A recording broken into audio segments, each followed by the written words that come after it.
नमस्कार मित्रांनो, माझे नाव आहे अक्षर शुक्ल. मी इयत्ता 8वी मध्ये आहे. माझ्या शाळेचे नाव आहे जिल्हा परिषद माध्यमिक शाळा. मी हे पुस्तक लायब्ररीमधून आणलेले आहे. या पुस्तकामध्ये खूप छान गोष्टी आहेत व लायब्ररीमध्ये खूप छान पुस्तक आहेत. त्याचपैकी मी हे एक पुस्तक आणलेले आहे. या पुस्तकाचे नाव आहे बदक आणि सोन्याचे अंडे व या पुस्तकाचे लेखक आहेत अरुण भावे. या पुस्तकाची किंमत आहे 35 रुपये. या पुस्तकामध्ये छान अशी एक गोष्ट सांगितलेली आहे. ती गोष्ट सांगितलेली आहे एक नगरपूर नावाचे एक गाव होतं. तेथे एक कष्टाळू व गरीब शेतकरी राहत होता.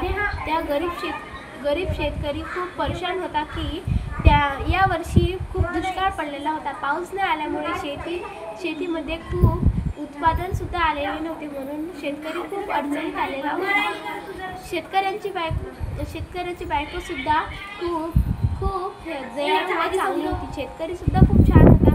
एके दिवशी असे शेतकरी शेतामधून येत होता. तेव्हा तिथे एक त्याला बदक दिसले. ते बदक पांढऱ्या कलरचे होते. ते पांढऱ्या कलरचे होते. तिथे शेतकऱ्यांनी बघितले की त्या बदकाला त्याच्या पायाला लागलेले आहे. मग शेतकरी त्याच्या डोक्यावरून हात फिरवतो आणि तो त्या बदकाला घरी घेऊन जातो. शेतकऱ्याची पत्नी हे बदक बघून खूप खुश झालेली असते. ती म्हणते की खूप छान बदक आहे.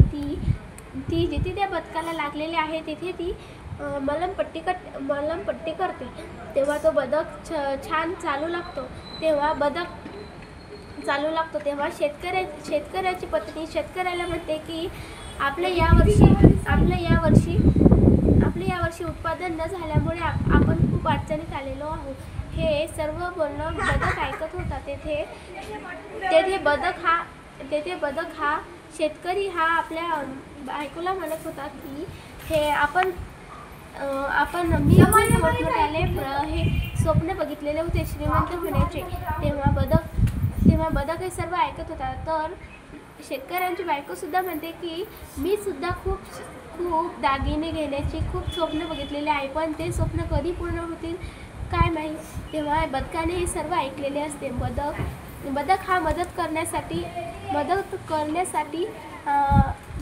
उद्यापासून तो म्हणजे ज्या दिवशी त्यांनी हे ऐकले होते त्याच्या उद्यापासून ते बदक शेतकऱ्यांची मदत करण्यासाठी खूप उत्साही होता. तेव्हा तो रोज बदक हा रोज एक सोन्याचे अंडे देत होता. तेव्हा हे शेतकऱ्याच्या बायकोने आणि शेतकऱ्यांनी बघितलेले होते. शेतकरी हा खूप आश्चर्याने बघत होता.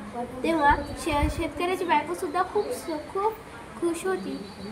बदक हा असाच रोज एक अंडे देत असे व शेतकरी हा दुकानामध्ये नेऊन ते विकून जे वस्तू आपल्या घरामध्ये नाही ते आणत होता.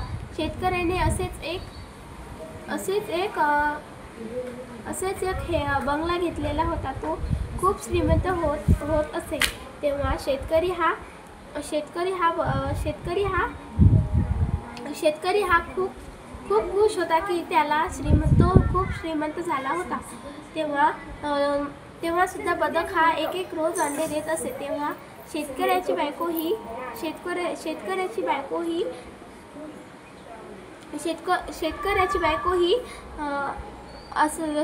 बायकोच्या डोक्यामध्ये एक विचार आला होता. ती म्हणते की आपल्या शेतकऱ्याला ती म्हणते की आपण जर हे अंडे तर रोज देत आहे, पण आपण एक अंडे घेतल्यापेक्षा जर आपल्याला सर्व अंडे एकत्रच मिळाले तर शेतकरी सुद्धा विचारात पडतो. तो सुद्धा म्हणतो हा तुझं बोलणं हे खरं आहे. आपण जर तसंच केलं तर. तेव्हा शेतकऱ्याची बायको म्हणते आपण जर बदकाला फाडून त्याच्या पोटामधले अंडे घेतले तर शेतकरी सुद्धा म्हणतो हो हे खरं आहे. तेव्हा शेतकरी हा म्हणतो की हा खरं आहे. तेव्हा शेतकरी म्हणतो शेतकरी म्हणतो एक चाकू आण, तेव्हा शेतकऱ्याची बायको एक चाकू घेऊन येते. तेव्हा थँक्यू.